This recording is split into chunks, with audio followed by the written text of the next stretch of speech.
അസ്സാം വലൈക്കും വറഹമത്തുള്ള. പ്രിയപ്പെട്ട പീസ് റേഡിയോ ശ്രോതാക്കളെ, സ്നേഹക്കൂടിൻ്റെ പുതിയൊരു എപ്പിസോഡിൽ നമ്മൾ വീണ്ടും ഒരുമിച്ച് ചേർന്നിരിക്കുകയാണ്. ഒരു സ്കൂളൊക്കെ ആ, അടച്ചതിന് ശേഷം ഒരു അവധി ആരംഭിച്ച സമയത്ത് കുട്ടികൾക്ക് ഒരു പക്ഷേ വലിയ സന്തോഷമുള്ള ആഹ്ലാദമുള്ള ഒരു സമയമായിരിക്കും. അതോടൊപ്പം തന്നെ രക്ഷിതാക്കൾക്ക് അത് ഒട്ടനവധി ആശങ്കകളും ടെൻഷനും ഒക്കെ ഉണ്ടാകുന്ന ഒരു സമയം കൂടിയാണ്. ആ, വെക്കേഷൻ ക്ലാസ്സുകൾ എന്തെങ്കിലും ഉണ്ടോ, കുട്ടിയെ എന്തെങ്കിലുമൊക്കെ പുതിയ കാര്യങ്ങൾ പഠിപ്പിക്കാം എന്നൊക്കെ അന്വേഷിച്ച് ഏതെങ്കിലും കമ്പ്യൂട്ടർ കോഴ്സുകൾക്കോ വേനലവധിക്കാലത്തെ പ്രത്യേക കോഴ്സുകൾക്കോ ഒക്കെ കുട്ടികളെ പറഞ്ഞയക്കുന്ന രക്ഷിതാക്കളെ കാണാം. അത് അവരുടെ ആ ഒരു സമയം മാനേജ് ചെയ്യണം എന്നാണ് പല രക്ഷിതാക്കളും അതിലൂടെ ഉദ്ദേശിക്കുന്നത്. അവർക്കുള്ള കുറേ ഗുണങ്ങളുണ്ടാകണം, കഴിവുകൾ വർദ്ധിക്കണം എന്നൊക്കെ ഉദ്ദേശിക്കുന്നതിനപ്പുറത്ത് ചിലരെങ്കിലും അവരുടെ ഈ ഒരു സമയം എന്തു ചെയ്യുമെന്ന ആശങ്കയിലാണ് അത്തരം കോഴ്സുകളിലേക്ക് പറഞ്ഞയക്കുന്നത്. ഈ വേനലവധിയെക്കുറിച്ച് നമ്മൾ കേൾക്കുമ്പോൾ താജുക്ക, ഉം. ഈ രക്ഷിതാക്കൾക്കതിൽ ഒരു ആധിയുണ്ട്, ആശങ്കയുണ്ട്. ഉം. ഇതെങ്ങനെ മുന്നോട്ട് പോകും എന്നുള്ളതിലെ ഒരു ടെൻഷനുണ്ട്. കുട്ടികൾക്കാണെങ്കിൽ ഇതിൽ വലിയ ഒരു അവധി കിട്ടി എന്നുള്ള സന്തോഷമുണ്ട്. അതോടൊപ്പം കുട്ടികൾക്കതൊരു ഒരു ഭാരമേറിയ ഒരു കാര്യമായി മാറാറുണ്ടോ എന്നൊരാശങ്ക കൂടി അവിടെ ബാക്കിയുണ്ട്. ഏറെ പ്രസക്തമായൊരു വിഷയമാണ് നമ്മളിന്ന് ചർച്ചയ്ക്ക് എടുത്തിട്ടുള്ളത്. ആളുകൾ പൊതുവെ ഏത് കാര്യത്തിലും രണ്ട് തരം ആൾക്കാരെ നമ്മൾ കാണും. എന്തിനേയും ഒരു വളരെ പ്രീ പ്ലാൻ ചെയ്ത് മുൻകൂട്ടി ചിട്ടപ്പെടുത്തി ഇടപെടുന്ന ആളുകളും വളരെ സ്പോട്ടിൽ ഇൻസ്റ്റൻ്റായിട്ട് സ്പോണ്ടേനിയസ് ആയിട്ട് അങ്ങനെ കൈകാര്യം ചെയ്തു പോകുന്ന ആളുകളൊക്കെ നമ്മൾ കാണും. 90% ആളുകളും 90% കാര്യങ്ങളിലും പ്ലാൻ ഉണ്ടാക്കാറില്ല. പ്രത്യേകിച്ച് നമ്മൾ ഒരു സൊസൈറ്റിനെ എടുത്തു കഴിഞ്ഞാൽ അതിലെ 95% ആളുകൾ അവരുടെ മക്കൾക്ക് വേണ്ടി സ്പെഷ്യലായിട്ട് ഒരു പ്രത്യേക പ്രായം കഴിഞ്ഞാൽ പിന്നെ പ്ലാനൊന്നും ഉണ്ടാക്കലില്ല. ചെറിയ കുട്ടിയാകുമ്പോൾ പാല് കൊടുക്കുന്ന സമയം ശ്രദ്ധിക്കും, കാലിൽ കിടത്തിയിട്ട് പിന്നെ ഭക്ഷണം ഫീഡ് ചെയ്തിരുന്ന കാലത്ത് അത് അതിൻ്റെ കറക്റ്റ് ടൈം കീപ്പ് ചെയ്യും, കുട്ടീനെ ഉറക്കണ സമയം കൃത്യമായി കീപ്പ് ചെയ്യും. പിന്നെ കുട്ടി കാലിലിങ്ങനെ നടക്കാനും ഓടാനും ചാടാനൊക്കെ തുടങ്ങിക്കഴിഞ്ഞാൽ പിന്നെ അത് ഈ രാത്രി ഓടണ KSRTC മാതിരിയാണ്. എവിടെ വേണമെങ്കിലും സ്റ്റോപ്പ് ഉണ്ടാകാം, എവിടെ വേണമെങ്കിലും സ്റ്റോപ്പ് ഉണ്ടാവില്ല എന്നുള്ള ഒരു സാഹചര്യമാണ് പലപ്പോഴും ഉണ്ടാവാറുള്ളത്. അപ്പോൾ ഇതിൽ പാരൻസിനോട് നമ്മൾ പറയണത്, ഇത് ശരിക്കൊരു അടിപൊളി ടൈമാണ്, ഒരുപാട് കാര്യങ്ങൾ നമുക്ക് ക്ലിയർ ചെയ്യാനുള്ളൊരു സമയമാണ് ശരിക്കത്. കാരണം രക്ഷിതാക്കൾ കുട്ടിയെ KG ക്ലാസ്സിൽ ചേർത്തത് മുതൽ കുട്ടിയെ അവർക്ക് വളരെ കുറച്ച് മാത്രമേ കിട്ടുന്നുള്ളൂ. അവർ പിന്നെ രാവിലെ നേരത്തെ സ്കൂളിലേക്ക് പോകുന്നു, സ്കൂളിൽ നിന്ന് വരുന്നു, പിന്നെ സ്കൂളിൽ നിന്ന് വന്നാൽ ഭക്ഷണം കഴിപ്പിക്കാനും വസ്ത്രം ഉരിടിയിക്കാനും ബാഗും പുസ്തകം വെക്കാനും ഒക്കെയുള്ള, കുളിക്കാനും പുസ്തകത്തിൻ്റെ മുന്നിലിരിക്കാനും വായിക്കാനും എഴുതിപ്പിക്കാനും സ്പെല്ലിംഗ് പഠിപ്പിക്കാനും ഒക്കെ കൂടെയുള്ള യുദ്ധമാണ് നടക്കുന്നത്. ആ യുദ്ധത്തിനിടയിൽ എവിടെയോ ഒരു സമയത്ത് ആ കുട്ടി കിടന്നുറങ്ങുന്നു. റയർ ദിവസങ്ങളിലെ ഒരു ഹാപ്പിനെസ് പൊതുവേ ഉണ്ടാവുകയുള്ളൂ. ഉണർന്നെണീക്കുമ്പോഴും പിന്നെയും കച്ചറയാണ്, ബസ് വരാനായി, വേഗം നോക്ക്, വേഗം പോവുക, അങ്ങനെയാണ്. ഇപ്പോൾ കൂടുതൽ ടൈം കൽപ്പനകളും ആക്രോശങ്ങളുമാണ്. ഇനി സൺഡേ സാറ്റർഡേ ഒക്കെ ഒഴിവുണ്ടെങ്കിൽ അതിൽ ട്യൂഷൻ, രാവിലെ ഉച്ചക്കും ട്യൂഷൻ അങ്ങനെ ഉണ്ടാകും. പിന്നെയുള്ള കുറച്ച് സമയം മൊബൈൽ ഫോൺ കൊണ്ടുപോകും. അവർ മൊബൈൽ ഫോണിൽ, അല്ലെങ്കിൽ നമ്മൾ മൊബൈൽ ഫോണിലാണ്. അപ്പോൾ ഒരു മനോഹരമായൊരു കമ്മ്യൂണിക്കേഷൻ യഥാർത്ഥത്തിൽ അവിടെ നടക്കുന്നില്ല. അപ്പോൾ രക്ഷിതാക്കൾ നല്ലൊരു പ്ലാനോടുകൂടെ ഈ ഒരു വെക്കേഷൻ കാലത്തെ അഭിമുഖീകരിക്കുകയാണെങ്കിൽ സ്വാഭാവികമായും ഇതവർക്ക് ഒരു വലിയ കൈമാറ്റത്തിൻ്റെ സമയമാണ്, അവരെ യഥാർത്ഥ സ്നേഹം പ്രകടിപ്പിക്കാനുള്ള സമയമാണ്. എന്നാൽ ഇതൊന്നുമില്ലെങ്കിൽ കുട്ടികളെ സംബന്ധിച്ചിടത്തോളം ബെല്ലുകൾ മുഴങ്ങാത്ത മാസമാണ്. ബെല്ലുകൾ ശരിക്ക് അതൊരു വളരെ എന്താ പറയുക, ഒരു വ്യക്തിയെ സംബന്ധിച്ചിടത്തോളം വലിയൊരു സൗഭാഗ്യമാണ്. ചില ബെല്ലുകളുണ്ടാകുമ്പോൾ ആ ബെല്ലുകൾക്കുള്ളിൽ ജീവിക്കേണ്ടി വരുമ്പോൾ, ആ ബെല്ലുകൾക്കുള്ളിൽ ടാസ്ക് ഉണ്ടാകുമ്പോൾ യഥാർത്ഥത്തിൽ ആ വ്യക്തിക്ക് വളരെ ഉയരത്തിൽ കുറേ കാര്യങ്ങൾ ചെയ്യാൻ പറ്റും. മറ്റേത് സമയവും കാര്യവും അധികാരവും നിയന്ത്രണമൊക്കെ നമ്മളെ കയ്യിലാവുമ്പോൾ നമ്മളെ ഇഷ്ടത്തിനനുസരിച്ച് നമ്മൾ അതിർത്തികൾ മാറ്റിക്കൊണ്ടിരിക്കുകയാണ് ചെയ്യുക. അപ്പോൾ ഇവിടെ നമ്മൾ രക്ഷിതാക്കളോട് പറയണത്, കുട്ടികൾ പുതിയ കൂട്ടുകെട്ടിലേക്കും ബന്ധത്തിലേക്കും അനാവശ്യമായ കാഴ്ചകളിലേക്കും സംസാരത്തിലേക്കും ഒക്കെ പോകും, സംശയമൊന്നുമില്ല. ഇന്ന് വല വിരിച്ച് നടക്കുന്നവരുണ്ട്. നമ്മളൊന്നും കുട്ടിക്കാലം പോലെയല്ല. ഓർഫനാണോ, അനാഥ കുട്ടിയാണോ, ഗൾഫ് വീടുകളിലെ കുട്ടിയാണോ, പള്ളി മഹലിൻ്റെ ആളുടെ കുട്ടിയാണോ, അങ്ങനെ പോലീസ് ഉദ്യോഗസ്ഥൻ്റെ കുട്ടിയാണോ ഒക്കെ ആണെങ്കിൽ അവരെ പ്രത്യേകം നോക്കിയിട്ട് ട്രാപ്പിൽ വീഴ്ത്താൻ ആളുകൾ കൂടിയുള്ള കാലത്ത് നമ്മൾ ഈ പേപ്പട്ടിയെ പേടിക്കണിലേറെ പേടിക്കേണ്ടത് അവരെയാണ്. തട്ടിക്കൊണ്ടുപോയിട്ട് കിഡ്നി എടുത്ത് വിൽക്കുന്ന ആൾക്കാരും പേടിക്കേണ്ടത് ഇവരെയാണ്. ഇവർ ഒരിക്കലും വേഷിട്ട് വരലല്ല, ഇവരുടെ ഏതെങ്കിലും ഫ്രണ്ട് സർക്കിളിലേക്ക് കയറി ആ ഫ്രണ്ട് വഴിയാണ് പിന്നീട് ഇത്തരം കാര്യങ്ങളൊക്കെ നടപ്പിൽ വരുത്താറുള്ളത്. അതുകൊണ്ട് രക്ഷിതാക്കളോട് നമ്മൾ പറയുന്നത് നല്ല പേടിയുള്ള റിസ്കി ടൈമാണ്. പക്ഷേ നല്ലൊരു പ്ലാൻ ഉണ്ടാക്കിയാൽ വളരെ സിമ്പിളായിട്ട് നമുക്കത് ടാക്കിൾ ചെയ്ത് പോകാൻ കഴിയുമെന്നാണ് മനസ്സിലാകുന്നത്. ഈ നിങ്ങൾ ബെല്ല് പറഞ്ഞപ്പോഴേ ഓർമ്മ വന്നൊരു കാര്യം, ഞങ്ങളുടെ സ്കൂളിലെ OAക്കുള്ള യാത്രയപ്പ് നടക്കുകയാണ്. അപ്പോൾ അതിൽ പറഞ്ഞിരുന്നൊരു കാര്യം, OA കുറച്ച് ദിവസം മറ്റൊരു സ്ഥാപനത്തിൽ പോയി ജോലി ചെയ്തതിന് ശേഷമാണ് ഇവിടെ യാത്രയപ്പിന് വേണ്ടി വന്നിട്ടുള്ളത്. അപ്പോൾ അദ്ദേഹം പോയപ്പോഴാണ് എന്തായിരുന്നു അദ്ദേഹം ഇവിടെ നിർവഹിച്ചിരുന്ന ദൗത്യം എന്ന് മനസ്സിലായി. ഒരു കാഴ്ചപരിമിതനാണ്, കുറേ OA ചെയ്യുന്ന കുറേ കാര്യങ്ങൾ അദ്ദേഹം ചെയ്യുന്നില്ല, വളരെ കുറച്ച് കാര്യങ്ങൾ മാത്രമേ ചെയ്യുന്നുള്ളൂ. അപ്പോൾ അദ്ദേഹം പോയതോടുകൂടി പിന്നീട് ബെല്ലടിക്കുന്നത് താളം തെറ്റി, അതോടുകൂടി സ്കൂളിൻ്റെ അച്ചടക്കം ആകെ പോയി എന്നാണ്. അപ്പോൾ ഈ ബെല്ലുണ്ടാവുക എന്നുള്ളത് എത്രമാത്രം ഒരു വിദ്യാലയത്തെ സംബന്ധിച്ചുള്ള അച്ചടക്കമാണ് എന്നുള്ളത് വളരെ പ്രധാനമാണ്.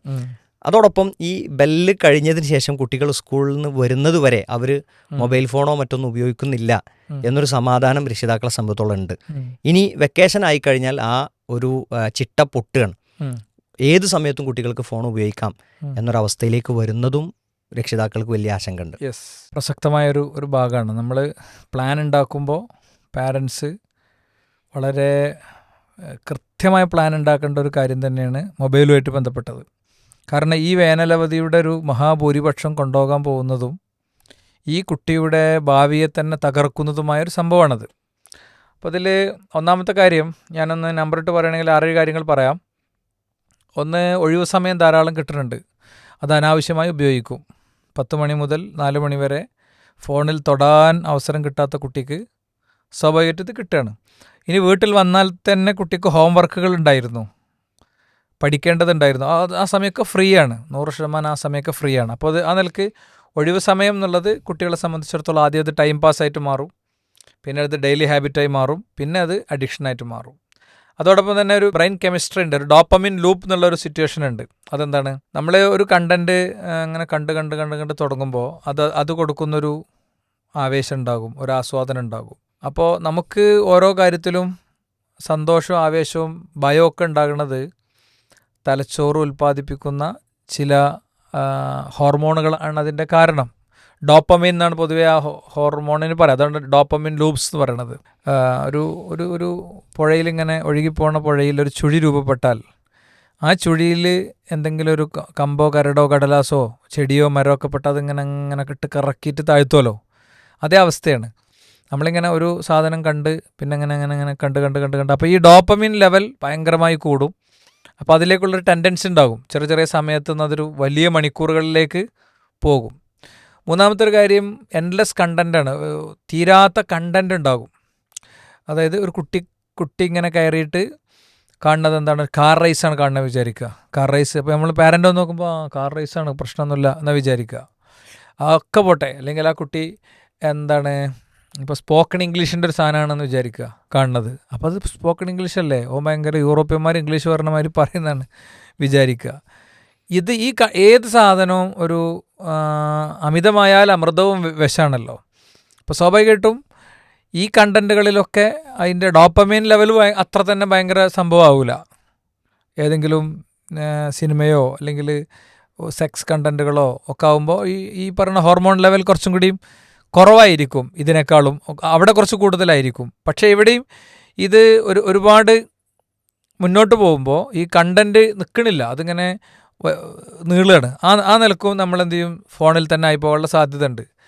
പിന്നെ ഒരു സാമൂഹ്യമായി ആളുകൾ എങ്ങനെ കാണുന്നു എന്നുള്ളൊരു ചിന്ത, ആ ചിന്ത ഇതിലൊരു പ്രധാന കാര്യമാണ്. അപ്പോൾ കൂടുതൽ സ്വന്തത്തെ എക്സ്പ്ലോർ ചെയ്യാൻ വേണ്ടി ശ്രമിക്കും. ഇപ്പോൾ എക്സാമ്പിൾ പറഞ്ഞു കഴിഞ്ഞാൽ വസ്ത്രം, ഒരു വസ്ത്രം കിട്ടിക്കഴിഞ്ഞാൽ ആ ടൈപ്പ് വസ്ത്രം ഏതാണ്, ഇങ്ങനെ മുടി, പിന്നെ വേഷം, പിന്നെ ടോക്ക് സ്റ്റൈലുകൾ, ഇങ്ങനത്തെ സാധനങ്ങളൊക്കെ കുട്ടികൾ സെർച്ച് ചെയ്ത് അതിൽ തന്നെ ആയി പോകാനുള്ള സാധ്യത ഉണ്ട്. അതുപോലെ തന്നെ രാത്രി ഉപയോഗം, കടന്നുകൊണ്ടുള്ള ഉപയോഗം, കംഫർട്ട് സോണിലുള്ള സ്വകാര്യതയിലുള്ള ഉപയോഗം, ഇതൊക്കെ അതുപോലെ തന്നെ ഒരു ഇമോഷണൽ എസ്കേപ്പ് നമുക്ക് പറയാം. ഒരു ടീനേജ് കുറച്ചും കൂടി ഒരു 15, 16, 17 അങ്ങോട്ടൊക്കെ എത്തുമ്പോഴേക്ക് ഒറ്റയ്ക്കിരിക്കാനുള്ളൊരു ടെൻഡൻസി ഉണ്ടാകും. ഒരു ഷെയറിങ് ബോധപൂർവം ഒരാൾ ചെന്ന് കൂടിക്കൊടുത്ത് ഉള്ളിലുള്ള കാര്യങ്ങളെ ആ ലെവലിൽ നിന്ന് സംസാരിക്കാൻ പറ്റണം. ഉമ്മ പോയി ഇങ്ങനെ ചേർന്നിരുന്നുകൊണ്ടൊന്നും ആയില്ല, ഇതൊന്നും പറയാന്നുകൊണ്ടൊന്നും പറയില്ല. അവരുടെ ലെവലിലേക്ക് ഇറങ്ങാൻ അത് ഭയങ്കര സ്കില്ലാണ്, എല്ലാവർക്കും കഴിയില്ല. സ്വന്തം മക്കളുടെ കാര്യത്തിൽ പ്രത്യേകിച്ചും സാധ്യത ഭയങ്കര കുറവാണ്. കാരണം അവർ കുറേ ഒരു പ്രീസെറ്റ് നേരത്തെ ഉണ്ടാക്കി വെച്ചിട്ടുണ്ടാവും. ആ പ്രീസെറ്റിനെ ബ്രേക്ക് ചെയ്ത് നമുക്ക് ചെല്ലുക എന്നുള്ളത് ബുദ്ധിമുട്ടായിരിക്കും. അപ്പോൾ ഞാൻ പറഞ്ഞത് ഇങ്ങനെയുള്ള കുറേ കാരണങ്ങൾ കൊണ്ട് എന്ത് ചെയ്യും, മൊബൈൽ യൂസേജ് കുറച്ച് അധികം ആവാനുള്ള സാധ്യത കൂടുതലാണ്. ഫ്രീ ടൈം ഉണ്ടാകും. അതേപോലെ തന്നെ ആ ഫ്രീ ടൈമിൻ്റെ കൂടെ തന്നെ ഈ ഡോപ്പമിൻ ലൂപ്പുകൾ രൂപപ്പെടും. ഇതിങ്ങനെ ഉപയോഗിക്കുമ്പോൾ അതും എൻലെസ് കണ്ടൻ്റ് ആയിരിക്കും. അതോടൊപ്പം തന്നെ ഒരു പീർ ഗ്രൂപ്പ് ഇൻഫ്ലുവൻസ്, അവൻ്റെ സമപ്രായക്കാരുടെ അവരത് ഫോൺ ഉപയോഗിക്കുന്നുണ്ട്, അപ്പുറത്തെ റൂമിലും സിറ്റ് ഔട്ടിലും ഫോൺ ഉപയോഗിക്കുന്നുണ്ട്. എനിക്ക് മാത്രമല്ല, അവർക്കൊക്കെ ATM കാർഡ് സ്വന്തമായിട്ടുണ്ട്, അവർക്ക് ബൈക്ക് സ്വന്തമായിട്ടുണ്ട്, എനിക്കൊന്നുമില്ല, ഈ വീട്ടിൽ എനിക്ക് സ്വാതന്ത്ര്യമില്ല. ഇങ്ങനത്തെ ഒരു മൈൻഡ് സെറ്റ് അവനുണ്ടാകും. അതോടൊപ്പം അവനെ സംബന്ധിച്ചിടത്തോളം ഇമോഷണലി അവൻ്റെ ഹോർമോൺ വളർച്ചക്കനുസരിച്ച് അവളുടെ ഒരു ഏകാന്തതയുടെ സാഹചര്യങ്ങളൊക്കെ വരാനുള്ള സാധ്യത കൂടുതലാണ്. അപ്പം നമ്മൾ ഇതൊക്കെ മനസ്സിലാക്കിയിട്ട് മൊബൈൽ വാങ്ങിയേക്കണം. നോർമലി ഒച്ചയും വിളുണ്ടാക്കിയിട്ട് വെക്കെടുക്ക് നല്ലതെന്ന് പറഞ്ഞാൽ എന്തെങ്കിലും വെക്കൂല. അപ്പം അതിനനുസരിച്ച് കൃത്യമായ പ്ലാൻ ഉണ്ടാക്കി നമുക്ക് ഇത്ര സമയം ഉപയോഗിക്കാം എന്നുള്ള ഒരു രൂപത്തേക്ക് എത്തുകയാണ് വേണ്ടത്. അപ്പോൾ ഈ വെക്കേഷൻ ഫലപ്രദമാകണമെങ്കിൽ പ്ലാൻ ഉണ്ടാക്കണം എന്ന് പറഞ്ഞു. കുറേ അധികം കാര്യങ്ങൾ ചെയ്യാനുണ്ട്, കുറേ അധികം കാര്യങ്ങൾ ചെയ്യാൻ പറ്റാത്തതുണ്ട്. പ്രത്യേകിച്ച് മൊബൈൽ ഫോണിൻ്റെ കാര്യങ്ങളൊക്കെ പറഞ്ഞു പ്ലാൻ ചെയ്താൽ അത് ആ സമയം ഫലപ്രദമായി വേറെ ഉപയോഗപ്പെടുത്താമെന്ന് പറഞ്ഞു. ഇതെങ്ങനെ പ്ലാൻ ഉണ്ടാക്കുക എന്നുള്ളൊരു സംശയമുണ്ട്. നല്ല പ്രശ്നമാണ്. അതായത് ഇപ്പോൾ എനിക്കോട് നമ്മളിതിങ്ങനെ പറഞ്ഞു പോകുമ്പോൾ രക്ഷിതാക്കൾ ഇങ്ങനെ വിചാരിക്കുന്നുണ്ടാവും ഈ പ്ലാൻ എങ്ങനെ ഉണ്ടാക്കുക എന്നുള്ളത്. ഈ പ്ലാൻ ഉണ്ടാക്കാൻ ഭയങ്കര എളുപ്പമാണ്. ആദ്യം പ്ലാൻ വാപ്പയും ഉമ്മയും തമ്മിൽ പ്ലാൻ വേണം. പിന്നെ സാധിക്കുമെങ്കിൽ പ്രായമുള്ള ഉമ്മമാരെയൊക്കെ ആ പ്ലാനിൻ്റെ ഭാഗമാക്കണം. അത് ശരിക്കും സ്കൂള് അടക്കണതിൻ്റെ മുമ്പ് നടക്കേണ്ടതായിരുന്നു. ഇനിയിപ്പോൾ പ്ലാൻ ചെയ്യുമ്പോൾ പൊതുവെ കുട്ടികളൊക്കെ കേൾക്കുമല്ലോ. അപ്പോൾ ഓരോന്ന് ഇരുന്നിട്ട് ഒരു ചിത്രം ഉണ്ടാക്കണം. നമ്മളെങ്ങനെയൊക്കെയാണ് ഈ വെക്കേഷനിൽ കുട്ടികളെ ആക്കാൻ പോണത്. ഇത് വെറും വക്കാണായിട്ട് മാറാൻ സാധ്യത ഉണ്ട്. കാരണം പ്രായമുള്ള ഭയങ്കര വയസ്സായ വല്യമ്മമാരും ഉമ്മമാരും, ഇനി ഒരു പ്രായമില്ലെങ്കിലും ചില രക്ഷിതാക്കളൊക്കെ ഫുള്ള് ചീത്തയായിരിക്കും. അങ്ങോട്ട് പോകണ്ട, ഇങ്ങോട്ടും പോകണ്ട, അവിടെ ഇരിക്കണ്ട, ഇവിടെ നിൽക്കണ്ട, അവിടെ നടക്കണ്ട, ഇങ്ങനെ കുട്ടികളെ ഭയങ്കര അസ്വസ്ഥമാക്കിക്കൊണ്ടിരിക്കും. അപ്പോൾ അതൊക്കെ ഒന്ന് പറഞ്ഞ് എന്തൊക്കെ ആകാൻ പാടില്ല എന്നുള്ളത് അവർ തമ്മിലൊരു ധാരണ വേണം. എന്തൊക്കെ കാര്യത്തിലെന്ന് വെച്ച് കഴിഞ്ഞാൽ നമുക്ക് കുറേ കാര്യങ്ങൾ ലിസ്റ്റ് ചെയ്യാൻ പറ്റും. എക്സാമ്പിൾ പറഞ്ഞു കഴിഞ്ഞാൽ പിന്നെ അവരുടെ ഉണരൽ, അവരുടെ ഉറക്കം, അവരുടെ ഫുഡ് ടൈം, അവരുടെ കുളി സമയം, അവരുടെ പിന്നെ ഒരു ക്രിയേറ്റീവായിട്ടുള്ള കുറച്ച് കാര്യങ്ങൾക്ക് നിർദ്ദേശിക്കേണ്ട സമയം, പുറത്തിറങ്ങേണ്ട സമയം, നല്ല ചൂടല്ലേ, ഇതൊക്കെ ഒന്ന് ധാരണയാക്കിയിട്ട്, അതാണ് ഹൈലി പ്രൊഫഷണലായിട്ടുള്ളൊരു വഴി എന്ന് പറയുന്നത്. ഇനി അതൊന്നും കഴിയാത്ത ആളുകൾ കുടുംബത്തിലെല്ലാവരും ഇരിക്കണം. നമ്മുടെ വീട്ടിൽ അങ്ങനെ ഒരു സംഭവം എല്ലാ വർഷവും നടക്കലുണ്ട്. ഞാൻ അതിൻ്റെ ഫോട്ടോ പോസ്റ്റ് ചെയ്യലുണ്ട്, FB പോസ്റ്റ് ചെയ്യാറുണ്ട്. അത്ര നമ്മൾ ശ്രദ്ധിച്ചണമെന്ന് എനിക്കറിയില്ല. അതെ, കുട്ടികൾ പ്രത്യേകിച്ച് ചില ആക്ടിവിറ്റികളൊക്കെ ചെയ്തതിൻ്റെ മാഗസിനൊക്കെ ഉണ്ടാക്കിയതിൻ്റെ അങ്ങനെ ഒരു പ്ലാൻ ആദ്യം ഉണ്ടാക്കും. എന്നിട്ട് അവസാനം എന്ത് ചെയ്യും, അത് പിരിച്ചു വിടുമ്പോൾ സമ്മാനമൊക്കെ കൊടുത്ത്, സമ്മാനം പൊതുവെ എല്ലാവർക്കും കിട്ടും. അവസാനം വരുമ്പോഴേ ഉമ്മാർക്കും ഉപ്പാർക്കൊക്കെ കൊടുക്കും സമ്മാനം, പിന്നെ എല്ലാവർക്കും കൊടുക്കും. അത് നല്ല, ഇപ്പോൾ കഴിഞ്ഞ പ്രാവശ്യമാണ് എൻ്റെ മുന്നത്തെ പ്രാവശ്യമാണെന്ന് എനിക്കറിയില്ല, ഞാൻ ഷീൽഡാണ് കൊടുത്തത്, ഫുള്ള് എഴുതിയിട്ട്. അങ്ങനെ തന്നെ എഴുതിയിട്ടാണ് എല്ലാവർക്കും കൊടുത്തത്. അപ്പോൾ നമ്മളെല്ലാവരും കൂടി ഇരുന്നിട്ട് പിന്നെ കുട്ടികളോടൊക്കെ ചോദിക്കുക എന്തൊക്കെയാണ് ഇപ്പോൾ നമുക്ക് വേണ്ടതെന്നൊക്കെ ചോദിച്ച്. അപ്പോൾ കുട്ടികൾ ഒരുപാട് കാര്യങ്ങളൊക്കെ പറയും. നമുക്ക് പറ്റാത്തതാണെങ്കിലും ആദ്യം അതിനെ തട്ടരുത്, അത് നല്ല ഒരു അഭിപ്രായമാണ് എന്നൊക്കെ പറഞ്ഞിട്ട് ഒരു ഒരു ഒരു ഒരു രൂപം ഉണ്ടാക്കുക. ഒരു 2 കൊല്ലം നടക്കുമ്പോൾ അടുത്ത കൊല്ലം കുട്ടികളത് ചോദിക്കും, നമുക്ക് ഇരിക്കണ്ടേന്ന് ഇങ്ങോട്ട് ചോദിക്കും. അപ്പോൾ അതിൽ ശ്രദ്ധിക്കേണ്ട കാര്യം എന്താണെന്ന് വെച്ച് കഴിഞ്ഞാൽ, നമ്മൾ ആദ്യം കുട്ടികളുടെ കുളിൻ്റെ സമയം സെറ്റ് ചെയ്യണം. ഇന്ന ടൈമിൻ്റെ ഇടയിൽ കുളിക്കണം. അപ്പോൾ വീട്ടിൽ ടോയ്ലറ്റ് കുളിക്കാനുള്ള സൗകര്യമൊക്കെ 2 3 ഉണ്ടാവുമല്ലോ. ഏറ്റവും നല്ല സ്ഥലം നോക്കിയിട്ട് എല്ലാവരും തിരഞ്ഞെടുക്കുക. അങ്ങനെ ഷവറൊക്കെ ഉള്ളതും ഇല്ലാത്തതും അങ്ങനെ ഉണ്ടാവുമല്ലോ. ഞാനത് പറഞ്ഞിമെന്ന് എല്ലാവർക്കും മനസ്സിലാവുമെന്ന് വിചാരിക്കണം. പുറത്ത് പോയി കുളിക്കലൊക്കെ ഉണ്ടാവും. അപ്പോൾ നമ്മൾ ആ കുളിയുടെ സമയം ഒരു ലൊഹുർസല ജമാഅത്തായി കിട്ടാൻ കണ്ടെങ്കിൽ എന്ത് ചെയ്യണം, തീരണം. അതും ഇനിയിപ്പോൾ 5 മണിക്ക് നീച്ച് കുളിക്കണം എന്നുള്ളിടത്തേക്ക് എത്തരുത്. കുളി പ്ലാൻ ചെയ്യാന്ന് പറഞ്ഞാൽ ചില രക്ഷിതാക്കൾ നേരെ 5 മണിക്ക് നീച്ച് കുളിപ്പിക്കലാണ് ഓരോരോ പരിപാടി. അപ്പോൾ കുളി ആദ്യം ഒന്ന് സെറ്റാക്കുക, അതൊരു ക്രമം വെച്ചെടുക്കുക. ഇങ്ങനെ തിങ്കൾ മുതലുള്ളൊരു ക്രമം വെച്ചെടുത്തിട്ട് അതിൻ്റെ ചാർജ് ഒരാൾക്ക് കൊടുക്കുക. കുറേ മക്കളും കുറേ സംഭവമൊക്കെ ഉള്ളിടത്ത് ഇതൊക്കെ നടക്കുള്ളൂ. ആകെ ഒരു കുട്ടികളുള്ളടത്ത് ഒരു രസം ഉണ്ടാവില്ല. ഓമടക്കം കൂടിയാണെങ്കിൽ ഒന്നും ആയി കിട്ടില്ല. എല്ലാവർക്കും അല്ലാഹു കുറേ സന്താനങ്ങൾ കൊടുക്കട്ടെ എന്ന് പ്രാർത്ഥിക്കുക. ആമീൻ. ആ അപ്പോൾ പിന്നെ അടുത്തൊരു സംഗതി പ്ലാൻ ചെയ്യേണ്ടത് പിന്നെ പുറത്തെ കളിയുടെ സമയം എപ്പോഴാണെന്നുള്ളതാണ്. പുറത്തെ കളി ഒരു രാവിലെ 8-8:30 വരെയൊക്കെ പുറത്ത് പോകാമല്ലോ, പുറത്ത് പോകാം. പിന്നെ പറ്റില്ല, പുറത്ത് പറ്റില്ല. പിന്നെ വൈകുന്നേരമേ പറ്റുള്ളൂ. അല്ലെങ്കിൽ വെയിലും കൊണ്ട് നടന്നു കഴിഞ്ഞാൽ എല്ലാം കൂടി കഴിയുമ്പം സൂര്യാഘാതവും മറ്റ് സംഗതികളൊന്നും കൊള്ളേണ്ട കാര്യമല്ലല്ലോ. അപ്പോൾ കളി ടൈം, പുറത്തുള്ള കളി ടൈം അങ്ങനെ തന്നെ ഫിക്സ് ചെയ്യുക. പിന്നെ നമ്മൾ ബാക്കിയുള്ള ടൈം എന്താണ് ചെയ്യുക എന്നുള്ളതാണ്. അത് പിന്നെ ക്ലാസ്സിനനുസരിച്ചൊക്കെ വരണം. ചെറിയ കുട്ടികളൊക്കെ ആകുമ്പോൾ കുറേ കളറിങ് ബുക്കൊക്കെ നമ്മൾ കൊണ്ടുവരണം, കുറേ ഡിജിറ്റ്സ്, പിന്നെ അക്ഷരങ്ങൾ, അങ്ങനത്തെ കുറേ ചെറിയ വിലക്ക് കിട്ടുന്ന കുറേ സാധനങ്ങളുണ്ട്. എല്ലാം കൂടി കൊണ്ടൊന്നും ഒന്നിച്ച് കൊടുക്കരുത്, ഓരോന്നോരോന്ന് എടുത്തു കൊടുക്കണം. കൗതുകം ഉണ്ടാക്കി വെക്കണം. എക്സൈറ്റ്മെൻറ്റ്. അപ്പോൾ അത് കുട്ടികളങ്ങനെ ആഗ്രഹിക്കുന്നുണ്ട് ശരിക്കും. ഞാൻ നമ്മൾ തമ്മിലുള്ള ഡിസ്കഷനിലാണോ പറഞ്ഞത് എനിക്കറിയില്ല. സമ്മാനം പെട്ടിയിൽ കൊണ്ടുവരുന്നത് ഇപ്പച്ചി വരും, സർപ്രൈസ്. പെരുന്നാൾക്ക് അങ്ങനെ കൊടുക്കുന്നു പറഞ്ഞു. പെരുന്നാൾക്ക് കൊടുത്തു കഴിഞ്ഞിട്ടില്ല. പെരുന്നാൾക്ക് കൊടുത്തു. പെരുന്നാൾക്കുള്ളത് ഓർഡർ ചെയ്യാണ് ചെയ്തത്. ഓർഡർ ചെയ്തപ്പോൾ ഇന്നോ നാളേക്ക് കാര്യം വരിക. നല്ല ഡിലേ വന്നു, അല്ലെ എക്സ്റ്റെൻഡ് ചെയ്തു, അതുകൊണ്ട് കിട്ടിയില്ല. എന്നാൽ ചെറുമട്ടത്തിൽ ഒക്കെ എന്ത് ചെയ്തു, അങ്ങനെ ആക്കുകയും ചെയ്തു. അല്ലെങ്കിൽ കൊണ്ട് പെട്ടെന്ന് കയറി സൂപ്പർ മാർക്കറ്റിൽ കയറിയിട്ട് പെട്ടെന്ന് വാങ്ങി. ചെറിയ മക്കളല്ലേ, അവർക്ക് അതന്നെ ഭയങ്കര എക്സൈറ്റ്മെൻ്റ് ആണല്ലോ. പ്രായത്തിനനുസരിച്ച് ഓരോ മെറ്റീരിയലൊക്കെ വാങ്ങണം. പ്ലാന് കടലാസിൽ മാത്രം ഉണ്ടായതുകൊണ്ടായില്ല. അപ്പോൾ അവർ നോക്കിയിട്ട് ചെയ്യണം. മുതിർന്ന കുട്ടികൾക്ക് അവരുടെ ലെവൽ അനുസരിച്ചുള്ള സംഗതികളൊക്കെ കൊടുക്കണം.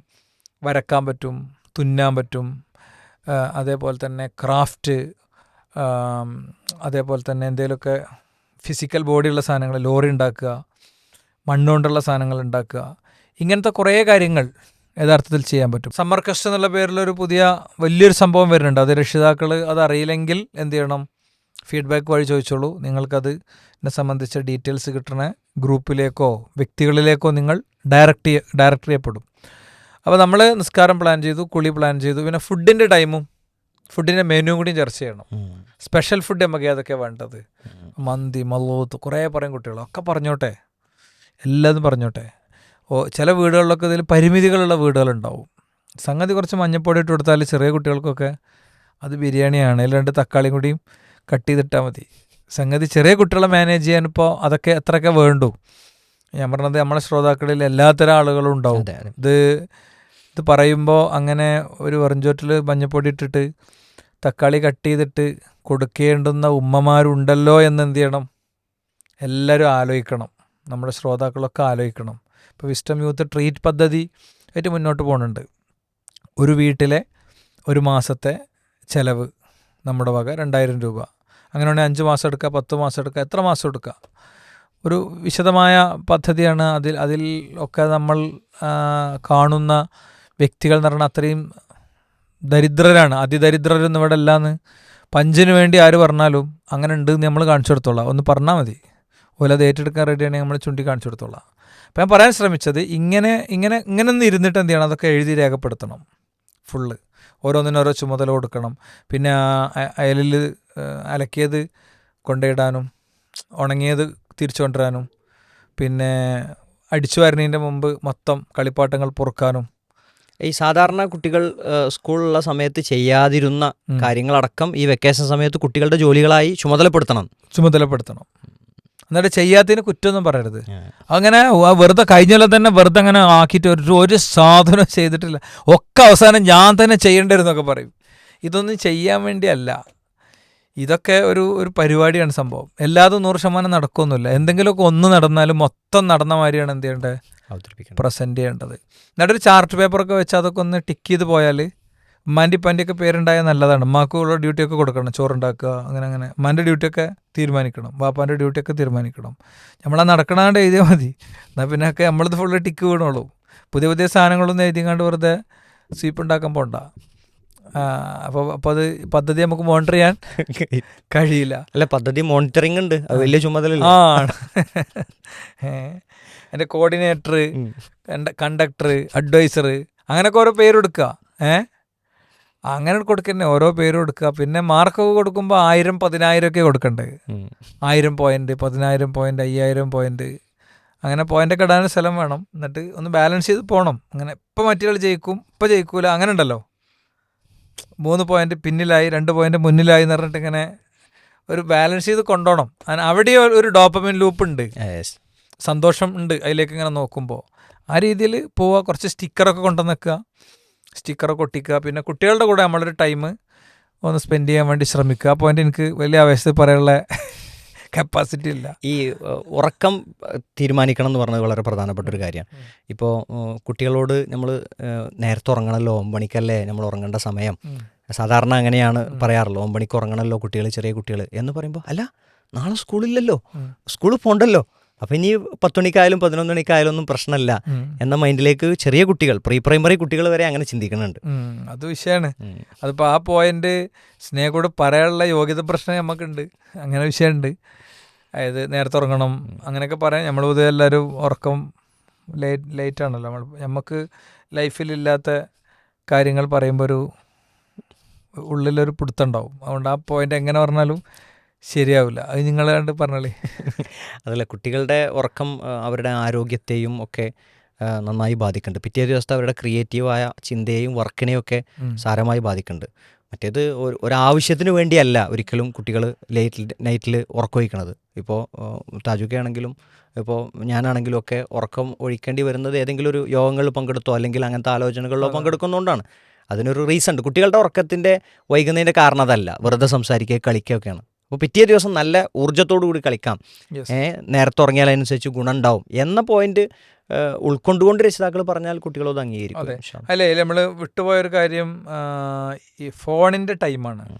ഫോണിനും ഇതേപോലൊരു ടൈം എന്ത് ചെയ്യണം, കറക്റ്റ് ടൈം നിശ്ചയിക്കണം. ഒരു 10 minute 15 minute maximum.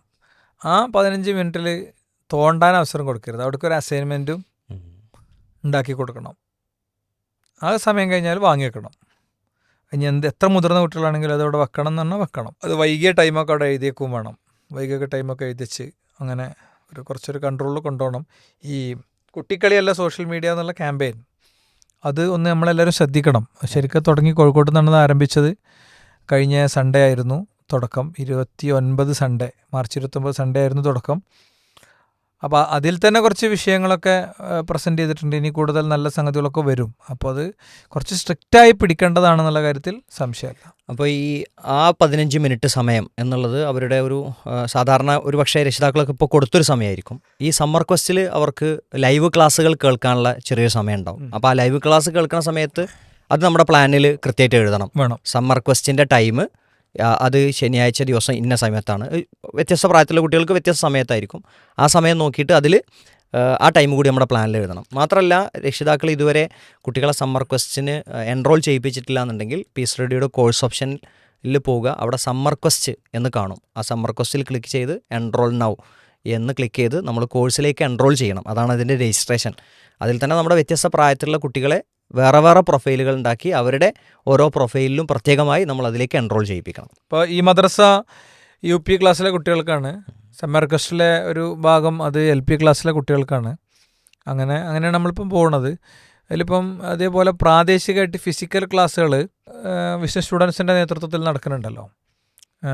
Summarise moral school, CRE ക്ലാസ്സുകൾ ഒക്കെ നടക്കുന്നുണ്ട്. അതൊക്കെ തപ്പി കണ്ടുപിടിച്ച് എന്ത് ചെയ്യണം, നിങ്ങളെ കുട്ടീനെ മെഡിസിൻ പഠിക്കാൻ ഉസ്ബെക്കിസ്ഥാനക്കും ഉഗാണ്ടയ്ക്കും പറഞ്ഞേക്കണില്ലേ, കോയമ്പത്തൂർക്കും ബാംഗ്ലൂർക്കും അങ്ങനെ പറഞ്ഞേക്കണില്ലേ. പിന്നെ എന്താ കുട്ടിക്ക് വേണ്ടി ഒന്ന് തിരഞ്ഞാൽ എന്താണ്, കുട്ടിക്ക് കൊടുക്കേണ്ട ധാരണകൾ കൊടുക്കാനും തിരുത്താനും അവനെ ഡെവലപ്പ് ചെയ്യാനുള്ള സമയമാണിത്. ആ സമയത്ത് നമ്മൾ അങ്ങനെ തന്നെ ഉപയോഗിക്കണം. അപ്പോൾ ഈ ഷെഡ്യൂൾ ഉണ്ടാക്കുമ്പോൾ അതെല്ലാം ഉൾപ്പെടുത്തി സമഗ്രമായൊരു ഷെഡ്യൂൾ ഉണ്ടാക്കി, പിന്നെ അവർക്ക് അവരുടെ ഒരു ഫ്രീ ആയിട്ട് യൂസ് ചെയ്യാനുള്ള ടൈം ഇതിൽ വേണം. എല്ലാം കൂടി പ്ലാൻ ചെയ്ത് അവരുടെ ഇഷ്ടങ്ങൾക്കൊന്നും പറ്റാത്ത അവസ്ഥ ആക്കാനും പാടില്ല. അല്ല, അത് പിന്നെ എന്തൊക്കെയാണ് നമ്മൾ ചെയ്യേണ്ടത് എന്നൊരാലോചനയും ചർച്ചയും കുട്ടികളെ കൂട്ടി നടത്തുമ്പോൾ സ്വാഭാവികമായി പറയുന്ന ആവശ്യങ്ങൾ അതിൽ ഉൾപ്പെടുമെന്നാണ് വിചാരിക്കുന്നത്. അതിന് സമയം അനുവദിക്കാതിരിക്കരുത്, അതിൽ ഭയങ്കര കർശനമായ നിയമങ്ങൾ ഉണ്ടാക്കരുത് എന്നുള്ളത് തന്നെയാണ്. വെക്കേഷൻ ആകുമ്പോൾ എന്തായാലും ഒന്ന് പുറത്തിറങ്ങണം, ഒന്ന് കൂട്ടുകാരോടൊപ്പമൊക്കെ കളിക്കണം എന്നൊക്കെ നമ്മൾ കുട്ടികളോട് പറയലുണ്ടാവും. ഒരുപക്ഷെ അധ്യാപകരുമൊക്കെ നമ്മൾ സമൂഹവുമായി ഇടപെടാനുള്ള സമയമാണ് എന്നൊക്കെ കുട്ടികളോട് പറഞ്ഞിട്ടുണ്ടാവും. പക്ഷെ രക്ഷിതാക്കളുടെ ഭാഗത്ത് കുട്ടികൾ മറ്റു കുട്ടികളുമായി എൻഗേജ് ചെയ്യുമ്പോൾ, അവരോടൊപ്പം കളിക്കുമ്പോൾ അതിലൂടെ വലിയ പേടികളുണ്ട്. ആ പേടികൾ ആ കുട്ടി വഴിതെറ്റി പോകുമോ, ലഹരിക്കടിമപ്പെടുമോ തുടങ്ങി അങ്ങനെ ആ. ഒരുപാട് അവൻ പഠിക്കാത്ത തെറിവാക്കുകൾ പഠിക്കുമോ, അങ്ങനെ കുറേ ടെൻഷനുകളുണ്ട്. വെക്കേഷനിൽ എന്തായാലും കുറച്ച് സമയം അതിന് പോകുമ്പോൾ എങ്ങനെയാണ് നമ്മളത് മാനേജ് ചെയ്യുക എന്നുള്ളൊരു പ്രശ്നം കൂടിയുണ്ട്. ഇത് ഈ ഫ്രണ്ട്സിനെ സെലക്ട് ചെയ്യുക എന്നുള്ളത് കുട്ടികൾ മാത്രം നടത്തേണ്ട ഒരു പ്രോസസ്സല്ല. കുറേ കാര്യങ്ങളിൽ ശ്രദ്ധിക്കാനുണ്ട്. ഒന്നാമത്തെ കാര്യം സ്വഭാവമാണ് ആദ്യത്തെ വിഷയം. ആ കുട്ടിയുടെ സ്വഭാവം എങ്ങനെയാണ്, ആ കുട്ടിയുടെ പെരുമാറ്റം എങ്ങനെയാണ്, ആ കുട്ടിയുടെ സംഭാഷണം എങ്ങനെയാണ്, സംസാരം എങ്ങനെയാണ് എന്നത് ഇതിലൊരു പ്രധാന കാര്യമാണ്. പിന്നെ പല ടൈപ്പ് കുട്ടികളുണ്ടാവും. മോശം കാര്യങ്ങളിലേക്കാണ് അവനെ കൊണ്ടുപോകുന്നത്, വിളിക്കണത്. അത് നമ്മൾ എങ്ങനെയാണ് മനസ്സിലാക്കാന്ന് വെച്ച് കഴിഞ്ഞാൽ അവരുടെ വീടിനെക്കുറിച്ചും പാരൻസിനെ കുറിച്ചൊക്കെ പഠിക്കുമ്പോൾ അത് കിട്ടും, ജനറലായിട്ട് കിട്ടും. പിന്നെ അവർ കുട്ടിയും അവരും തമ്മിൽ നടന്ന സംസാരങ്ങളെയും കാര്യങ്ങളൊക്കെ നമുക്കിങ്ങനെ ചോദ്യങ്ങളിലൂടെ കണ്ടെത്താൻ പറ്റും. കുട്ടികളെ വളർത്താൻ കുറച്ച് പണിയുണ്ട്. നമ്മൾ ഫ്ലിപ്കാർട്ടിൽ എന്തെങ്കിലും സാധനം ബുക്ക് ചെയ്തിട്ട് കൊണ്ടുവരണ മാതിരി നമുക്ക് ഉപയോഗിക്കാൻ കഴിയില്ല മക്കളെ. കാരണം ഈ മക്കൾ നാളെ നമ്മൾ ചെല്ലുമ്പോൾ നമ്മൾ അത്ഭുതപ്പെടുത്തണം. സ്വർഗത്തിൽ ഒരുപാട് സൗകര്യങ്ങൾ കിട്ടുമ്പോൾ പഠിച്ചോനെ ഞാൻ ഇത്ര അമൽ ചെയ്തിട്ടില്ലല്ലോ, പിന്നെ എങ്ങനെയാണ് എനിക്ക് ഇത്ര സൗകര്യം കിട്ടിയെന്ന് വെച്ചപ്പം ബിസ്തിഗ്ഫാരി വലതിക്കാലക്ക, നിൻ്റെ മോൻ്റെ ഇസ്തിഗ്ഫാർ കൊണ്ടാണ്, നിനക്ക് വേണ്ടി പാപമോചന പ്രാർത്ഥന നടത്തിയതുകൊണ്ടാണെന്ന് പറഞ്ഞല്ലോ. അപ്പം അത് ഇവിടെ സംഭവിക്കണം. പിന്നെ ഈ രണ്ട് കുട്ടികളുടെയും മൂല്യങ്ങൾ ഒത്തുപോകുമോ എന്നുള്ളത് നോക്കണം. എക്സാമ്പിൾ പറഞ്ഞു കഴിഞ്ഞാൽ ഇപ്പോൾ ചില വീടുകളിലൊക്കെ പാർട്ടികളിൽ ബിയർ പോലത്തെ സാധനമൊക്കെ ഉപയോഗിക്കും. അത് ചെറിയ പ്രായം മുതൽ അവനിങ്ങനെ കണ്ടു വളർന്നിട്ടുണ്ടാവും.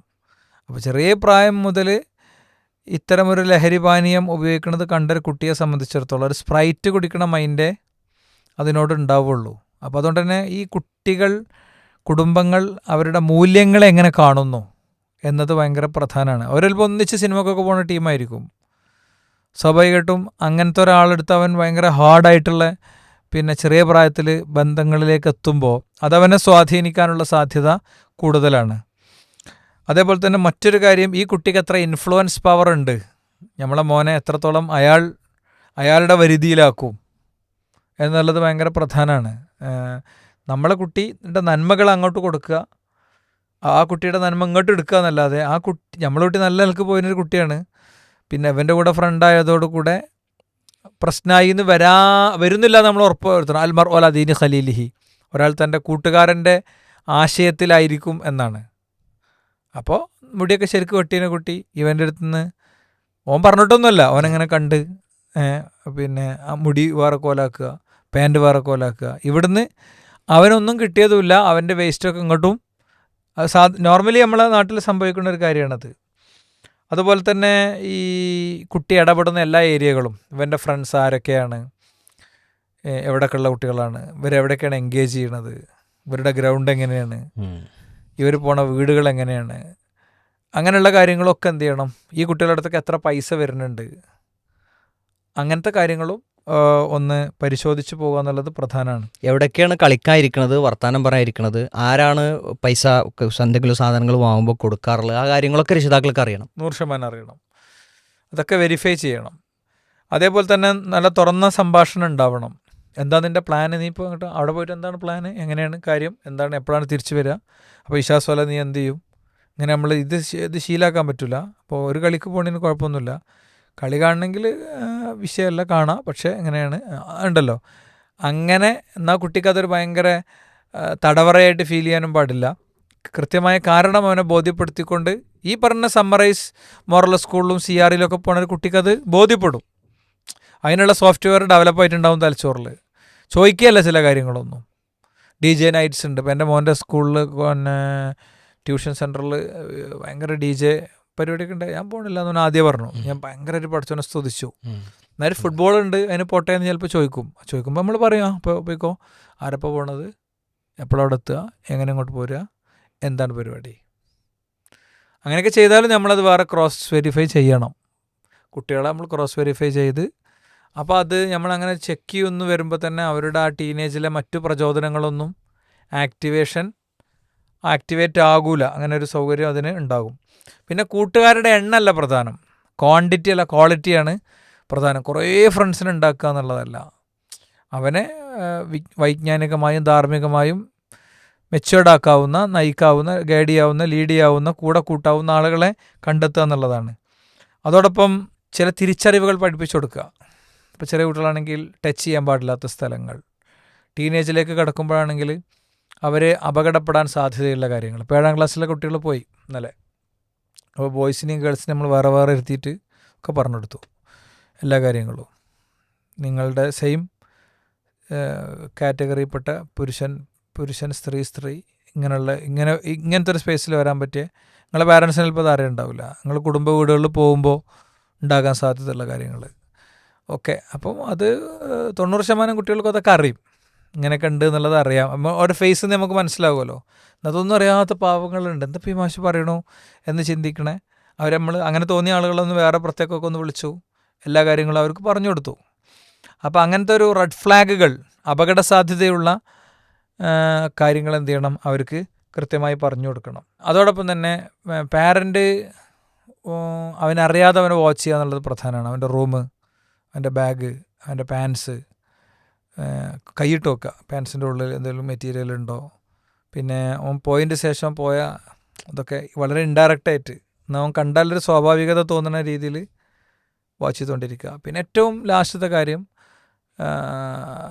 ദുആൻ്റെ പ്രൊട്ടക്ഷനാണ്. ബിസ്മില്ലാഹി തവക്കൽതു അലല്ലാഹ് ചൊല്ലി ഇറങ്ങുമോനെ. അവൻ എവിടെയെങ്കിലും എത്തുമ്പോൾ ഈ വാക്ക് ഇങ്ങനെ പിന്നാലെ ഉണ്ടാവും, മൻറോട്ടി അപകടം പെടാതിരിക്കാനാണ്. അങ്ങനെ ഉണ്ടല്ലോ, ബിസ്മില്ലാഹില്ലദീ ലാ യദുറു മഅ ഇസ്മിഹി, ഇങ്ങനെയുള്ള ദുആകളൊക്കെ അവന് കറക്റ്റ് കൊടുക്കുക. പിന്നെ ഈ കണ്ണേറ് തട്ടാനുള്ള പ്രാർത്ഥനകൾ, അങ്ങനത്തെ കാര്യങ്ങളൊക്കെ കൊടുത്ത് എന്തായാലും അവധിക്കാലം നല്ല മല്ലാണ്, പണിയുണ്ട്. ഓക്കെ, അപ്പോൾ ഈ അവധിക്കാലം അടിപൊളിയാക്കാൻ ഒരുങ്ങി നിൽക്കുന്ന കൂട്ടുകാരുണ്ട്. ആധിയോടുകൂടി ഈ ഒരു അവധിക്കാലത്തെ കാണുന്ന രക്ഷിതാക്കളുണ്ട്. രക്ഷിതാക്കൾക്കൊരു പ്ലാൻ ഉണ്ടാക്കാനുള്ള വഴികളാണ് ഈ ഒരു എപ്പിസോഡിൽ പറഞ്ഞു തന്നത്. ഒരിക്കലും ഈ ഒരു എപ്പിസോഡിൽ മാത്രം ഇതിൻ്റെ പൂർണ്ണമായ കാര്യങ്ങൾ പറഞ്ഞു തീരും എന്ന പ്രതീക്ഷയോടുകൂടിയല്ല തുടങ്ങിയിട്ടുള്ളത്. ഇനി നിങ്ങളുടെ സംശയങ്ങളാണ് ആവശ്യമുള്ളത്. അടുത്ത എപ്പിസോഡിൽ എന്തെല്ലാം കാര്യങ്ങൾ പറയണം, എന്തെല്ലാം വിഷയങ്ങളാണ് നിങ്ങൾ പ്രതിസന്ധി അനുഭവിച്ചത് എന്നുള്ളത് പറയുന്നതോടൊപ്പം നിങ്ങളൊരു പ്ലാൻ ഉണ്ടാക്കിയിട്ടുണ്ടെങ്കിൽ ആ ഞാൻ പ്ലാൻ ഉണ്ടാക്കി എന്ന് ഫീഡ്ബാക്കിൽ അറിയിക്കണം. അല്ലെങ്കിൽ ഇതിൻ്റെ വീഡിയോ നിങ്ങൾ യൂട്യൂബിൽ കാണുമ്പോൾ അതിന് കമൻ്റ് എഴുതണം, ഞാൻ പ്ലാൻ ഉണ്ടാക്കി. അതോടൊപ്പം നിങ്ങൾ ഉണ്ടാക്കിയ പ്ലാൻ ഒന്ന് ഞങ്ങൾക്ക് അയച്ചു തരിക. എത്ര ആളുകളുടെ യൂട്യൂബ് കമൻറ്റിൽ ഇട്ടാൽ മതി, എന്നാൽ ബാക്കിയുള്ളവർക്ക് കൂടി ഉപകാരപ്പെടും. യെസ്, ഫീഡ്ബാക്കിൽ അയച്ചോട്ടെ. ഇതിൻ്റെ ഫേസ്ബുക്കിൽ ഇത് പോസ്റ്റ് ചെയ്യുമ്പോൾ അതിൻ്റെ വീഡിയോയുടെ കമൻറ്റായി നിങ്ങൾ ആ പ്ലാൻ കൂടി ഫോട്ടോ എടുത്ത് നിങ്ങൾ അയക്കണം.